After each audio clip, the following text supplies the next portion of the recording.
पावसाळ्यात पाऊस पडणारा हा जून जुलै महिन्यामध्ये तो ऑक्टोबर महिन्यात पडू लागतो. याचं कारण की प्रदूषण आपल्या देशात जास्त झालं.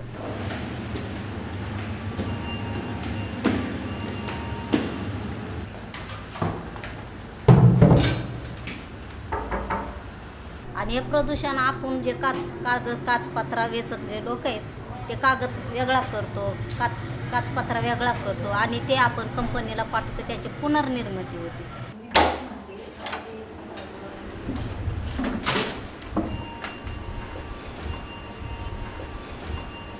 बरं, सागाच्या झाडापासून जे काय कागद तयार होतो ते कागद जर आपण नसता असे जर कागद नसते काढून कंपनीला पाठवले, त्याची पुनर्वृत्ती नसती केली तर आतापर्यंत सगळे जंगल नष्ट झाले असते.